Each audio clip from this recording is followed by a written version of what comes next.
اس کے بعد آپ نے سجدہ میں جانا ہے، اور اس کے لیے سنت یہ ہے کہ آپ نے پہلے ہاتھ لگانے ہیں، اس کے بعد گھٹنے لگانے ہیں۔ اور نبی علیہ السلام کی حدیث ابو داؤد میں موجود ہے، آپ صلی اللہ علیہ وآلہ وسلم نے فرمایا کہ اونٹ کی طرح مت بیٹھو۔ اور بعض لوگ کہتے ہیں جی اونٹ تو بیٹھتا ہی اس طرح کے پہلے ہاتھ لگاتا ہے پھر گھٹنے، تو میں اس پہ اکثر کہتا ہوں کہ نبی علیہ السلام نے اونٹ بٹھایا ہوا ہے، اس میں آگے الفاظ موجود ہیں پہلے ہاتھ لگاؤ بعد میں گھٹنے۔ پھر صحیح بخاری میں جو حدیث ہے 803 نمبر، اس سے پہلے امام بخاری نے باقاعدہ عبداللہ ابن عمر کا عمل لکھا ہے، جس کی پوری سند مصنف ابن ابی شیبہ میں موجود ہے کہ عبداللہ بن عمر جب سجدے میں جانے لگتے تھے پہلے ہاتھ لگاتے تھے بعد میں گھٹنے۔ لہذا علماء عرب جو نماز پڑھتے پہلے گھٹنے لگاتے ہیں، یہ سنت سے دور ہے ایز کمپیئر ٹو اس عمل کے جو ہم کرنے لگے ہیں۔ ربنا لک الحمد حمدا کثیرا طیبا مبارکا فی، اس کے بعد آپ سجدے کی طرف جھکیں گے تو آپ نے یہ دیکھیں کہ خود بخود اپنی جگہ بنائے گا ہر چیز۔ آپ دیکھ رہے ہیں میری انگلیاں ایسی جگہ پہ آئی ہیں کہ جب میں اس ایج کے اوپر سجدہ کروں گا تو میری انگلیاں کانوں کی سیدھ میں آئیں گی اور ہتھیلیاں کندھے کی سیدھ میں، جس طرح کے رفع الیدین کے وقت تھی، اور انگلیاں آلموسٹ نارمل پوزیشن میں ہوں گی۔ ایک ضعیف روایت ملتی ہے جس میں آپ صلی اللہ علیہ وآلہ وسلم کے بارے میں آتا ہے کہ انگلیاں ملا کے سجدہ کرتے تھے۔ کچھ تابعین کے بارے میں صحیح سند سے بھی ملتا ہے کہ وہ پسند کرتے تھے کہ انگلیاں ملا کے کی جائیں، لیکن اس پہ کوئی مرفوع یا موقوف حدیث اس حوالے سے نہیں ملتی۔ آپ نارمل پوزیشن میں رکھیں، اتنی نہ کھول دیں کہ یہ قبلہ رخ سے ہٹ جائیں، یہ نارمل پوزیشن میں۔ اور اگر کسی نے یوں رکھنی ہے تو یوں بھی رکھ سکتا ہے، اس میں ذرا تردد ہوتا ہے، اس میں ہتھیلیاں بھی لگ جاتی ہیں اور آپ آلموسٹ یہ قبلہ رخ ہی ہوتی ہیں انگلیاں۔ کانوں کی سیدھ میں انگلیاں آ جائیں گی، یعنی کہ یہ دو آنکھوں کے درمیان آپ آنکھوں کی سیدھ میں رکھیں گے، خود بخود کانوں کی سیدھ میں آئیں گی، اور ہتھیلیاں جو ہیں وہ شولڈر کی سیدھ میں، اور پھر آپ نے پہلے ناک لگانا ہے اس کے بعد ماتھا لگانا ہے۔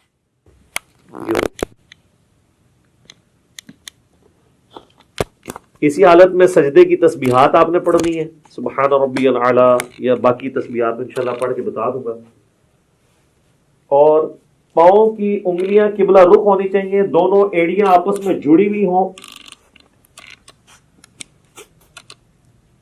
اور ہاتھ جو ہیں وہ پہلوؤں سے الگ ہوں، رانے جو ہیں وہ پنڈلی کے جوڑ سے الگ ہوں نارمل پوزیشن کے اوپر، اور ادھر سے اگر یعنی اس میں گیپ بھی موجود ہونا چاہیے۔ سب سے افضل طریقہ تو یہی ہے کہ تھوڑا اور بڑا کر لیے جیسے سجدہ یوں کر کے، لیکن وہ آج کل ہماری صفحے جو ڈیزائن ہے اس میں وہ بڑے والا سجدہ نہیں ہوتا جو بخاری مسلم میں آتا ہے کہ بکری کا بچہ بھی گزر سکتا تھا، وہ اعلیٰ ترین درجہ ہے۔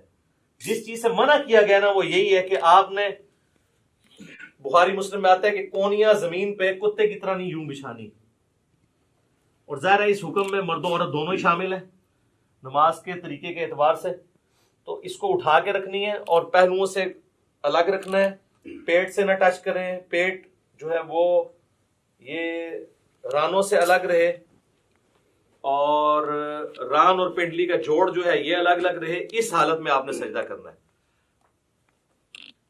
تو یہ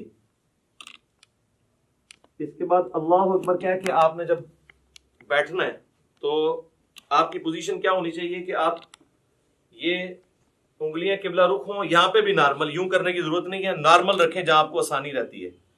اس طریقے سے بھی سنت ہے، صحیح مسلم کے اندر یہ طریقہ بھی آیا ہے اور صحیح مسلم کے اندر یہ طریقہ بھی آیا ہے، یہ دونوں طریقے سنت ہے۔ یہاں پہ مشہور ہے کہ جی وہ اگر کسی کی انگلیاں یوں نیچے ہو جائیں تو اس کی انگلیاں کاٹ دی جائیں، جبکہ صحیح مسلم میں کہ نبی علیہ السلام جب آخری رکعت میں تورک بیٹھتے تھے جو میں اینڈ پہ بتاؤں گا، تو اپنے بائیں ہاتھ سے اپنے گھٹنے کو لقمے کی طرح پکڑ لیتے تھے، تو یوں بھی رکھنا سنت ہے، اور جب یوں رکھیں گے تو ابو داؤد میں حدیث ملتی ہے سنن نسائی کے اندر کہ نبی علیہ السلام کی جو یہ زرہ ہے وہ ران کے ساتھ لگ جایا کرتی تھی۔ آپ یہ دیکھیں لگی ہوئی ہیں دونوں زرہیں ران کے ساتھ لگی ہوئی ہیں، اور جب یوں رکھیں گے تو پھر یہ ران سے اٹھ جائیں گی۔ یہ طریقہ بھی سنت ہے، اس میں کوئی فرق نہیں ہے، دونوں طریقے سنت ہیں۔ یہ دو سجدوں کے درمیان آپ بیٹھیں گے اور اس میں آپ نے جو تسبیحات پڑھنی ہے رب اغفر لی رب اغفر لی، اس کے علاوہ اور تسبیحات بھی ہیں۔ بعض لوگ یہاں پہ بھی انگلی اٹھا لیتے ہیں، وہ حدیث بھی کمزور ہے، سفیان ثوری کی تدلیس کی وجہ سے انگلی نہیں اٹھانی، نارمل رکھنا ہے آپ نے۔ اس کے بعد پھر اللہ اکبر کہہ کے آپ نے دوسرے سجدے میں جانا ہے، اور پھر اسی طریقے سے تسبیحات کرنی ہے۔ ناک بھی لگنا چاہیے، ماتھا بھی لگنا چاہیے، اور زمین کی سختی ہلکی سی معلوم ہونی چاہیے، بالکل نہیں ہوا میں سجدہ ہو رہا ہو. بہتر ہے مٹی والی جگہ پہ ہو تو زیادہ افضل ہے، اور نبی علیہ السلام کو پسندیدہ بھی ہے. باقی چٹائی وغیرہ بھی جائز ہے، میں نے اس کے حوالے سے بھی کافی ویڈیوز ریکارڈڈ موجود ہیں. دوسرا سجدہ کر کے بھی آپ اللہ اکبر کر کے بیٹھیں گے. صحیح بخاری میں 6251 نمبر حدیث ہے، نبی علیہ السلام حکم دیتے تھے کہ نماز میں سکون کرو اس حال میں کہ تم نے بیٹھنا ہے، اور اس کے بعد پھر دوسری رکعت کے لیے کھڑے ہونا ہے. اچھا اس دوران یہ آپ دیکھیں جب دو سجدوں کے درمیان بیٹھنا ہے نا تو بایاں پاؤں لٹانا ہے اور دائیں پاؤں کو کھڑا رکھنا ہے، یہ جہاں پہ آپ کو نارمل لگے. بعض لوگوں کے پاؤں شروع سے عادت نہیں ہوتی ہے تو وہ پاؤں بےچارے جو ہیں وہ کھڑا نہیں کر سکتے، تو ان کو کبھی بعض اوقات ایسے کرنا پڑتا ہے. کر سکتے ہیں، جائز ہے، ایسے کر سکتے ہیں جیسے اس کو آسانی لگے یوں. لیکن سنت یہ ہے کہ دایاں پاؤں آپ کھڑے کریں گے اور بائیں کو لٹا کے اس پہ بیٹھیں گے دو سجدوں کے درمیان. پھر دوسرا سجدہ کر کے بھی ایسے ہی بیٹھیں گے. تو اللہ اکبر کہہ کے جب کھڑے ہوں گے تو زمین پر اعتماد کریں گے یوں، اور اٹھتے وقت پہلے گھٹنے اٹھائیں گے، اس کے بعد آپ ہاتھوں کو اٹھائیں گے. جاتے وقت ہاتھ پہلے لگاتے ہیں، گھٹنے بعد میں، اور اٹھتے وقت اس کو اس طریقے سے آپ ریورس کرتے ہیں. یعنی دوسرے الفاظ میں جو کچھ آپ نے بچپن سے سیکھا ہے تقریباً اس کے الٹ ہی کرتے ہیں آپ. پہلے گھوڑے لاندے نے پھر ہاتھ لاندے نے. تو اس طرح ذرا آسانی سے سمجھ آ جائے گا. اسی کو ہم نے عرض کیا ہے کہ مرنے سے پہلے ہے مسلمان کر لے اس پہ غور. کتابوں کا خدا اور ہے، بابوں کا خدا اور. اچھا لوگ بڑا پراپوگنڈا کر رہے ہیں، اس نے دو خدا کر دی ہیں. دو خدا نہیں ہم نے کیے ہیں، ہم نے یہ بتایا کہ اس خدا کا تعارف جو آپ نے کروایا ہے وہ نہیں ہے جو نبی علیہ السلام نے کروایا. وہ تو میں نے کلیریفائی بار بار کیا، ان کو بھی خیر سمجھ ہے.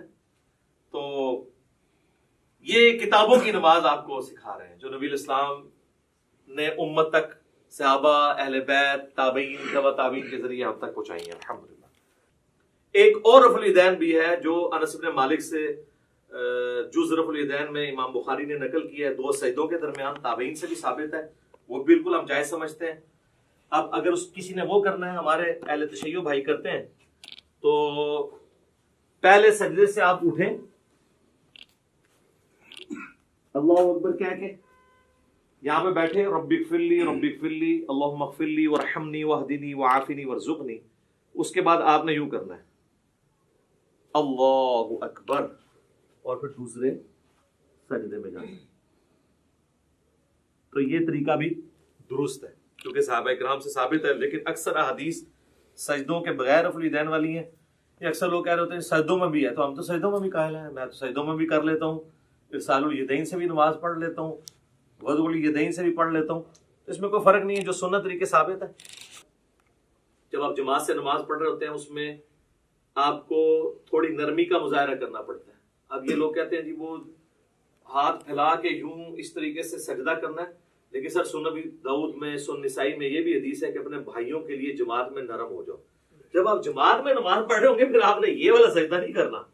ویسے آپ بے شک یہ بھی کر لیں، کوئی مسئلہ نہیں ہے، ٹھیک ہے، لیکن جب آپ جماعت میں ہوں گے تو آپ کوشش کریں گے کہ تھوڑے سمٹیں. اور اب اس میں اگر آپ کا یہ حصہ یہاں اپنے ساتھ لگ جاتا ہے کوئی مسئلہ نہیں. ایک چیز ہے جس کی مانت ہے کہ جو کونی ہے وہ زمین پہ نہ لگے، کتے کی طرح بچھانے نہیں ہے. اس کے علاوہ اگر کسی کا یوں مل جاتا ہے یا یہاں سے یہ بھی مل جاتا ہے تو کوئی اس میں مسئلہ نہیں ہے. حتیٰ کہ صحیح بخاری میں آتا ہے کہ جب مسجد میں رش ہوتا تھا صحابہ کرام کہتے ہیں ہم ایک دوسرے کی پیٹھوں کے اوپر سجدے کر رہے ہوتے تھے، اور اگر زمین گرم ہوتی تھی تو اپنی پگڑی کا پیچ جو ہے وہ آگے کر لیتے تھے تاکہ ماتھا نہ جلے.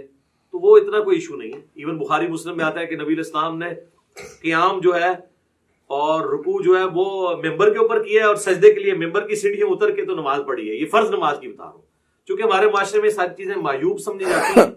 تعلیم دینے کے لیے نہیں، فزیکلی آپ نے اس طرح نماز پڑھی ہے تو کوئی اتنا ایشو نہیں ہوتا. چھوٹی چھوٹی چیزوں کو مذاق بنایا ہوتا ہے. اللہ اکبر، ٹھیک ہو گئی. اچھا ابو داؤد میں ایک حدیث ہے کہ نبی علیہ السلام کی جو ہاتھ ہے نا، ہتھیلیاں، وہ کانوں کی سیدھ میں بھی چلی جاتی تھی. یعنی آپ اس کو کندھے سے آگے بھی لے کے جا سکتے ہیں. بعض لوگ کہتے ہیں جی ماتھے سے آگے نہیں انگلیاں جانی چاہیے، کوئی مسئلہ نہیں، جا سکتی ہیں. بس بہتر طریقہ وہی ہے جس طریقے سے آپ لوگوں نے کیا ہوا ہے. اب آپ دیکھیں، اب آپ چوڑا سجدہ نہیں کر سکتے، آپ لوگوں کے آپ کو ایک دوسرے کو اکوموڈیٹ کرنا پڑا ہے، تو نماز میں اسی طریقے سے کرنا ہے. اور پیچھے سے ایڑیاں سب کی جڑی ہوئی ہیں جی، ہاں جی ایڑیاں بھی دیکھنی ہے اور پنجے کے بلا رخ ہونے چاہیے. ٹھیک ہے ٹھیک ہے, جزاک اللہ, بہترین. اب میں اللہ اکبر کہوں گا تو آپ نے جلسے میں بیٹھنا ہے. اللہ اکبر, دایاں پاؤں کھڑا کیا اور بایاں بچھا لیا. ٹھیک ہو گیا جی. آپ اس میں دیکھیں کوئی نہیں, آپ دو سجدوں کے درمیان نہیں انگلی اٹھانی, انگلی تھلے رکھو, ہاں اینج رکھنا ہے نارمل. اور آپ گھٹنوں تک بھی رکھ سکتے ہیں, گھٹنوں سے آگے بھی, جہاں آپ کو آسانی, اس میں کوئی نہیں ہے. اور نارمل رکھنی ہے انگلی, نہ ایسے جوڑنی نہ ایسے. سجدے میں بھی میں نے بتایا نہ جوڑنی, جو نارمل ہے. اللہ اکبر, سبحان ربی الاعلی, سبحان ربی الاعلی, سبحان ربی الاعلی, سبحانك اللهم ربنا وبحمدك اللهم اغفر لي, سبوح قدوس رب الملائكة والروح. الله أكبر, رب اغفر لي, رب اغفر لي, اللهم اغفر لي وارحمني واهدني وعافني وارزقني. الله أكبر, سبحان ربي الأعلى, سبحان ربي الأعلى, سبحان ربي الأعلى, سبوح قدوس رب الملائكة والروح. سبحانك اللهم ربنا وبحمدك اللهم اغفر لي. الله أكبر.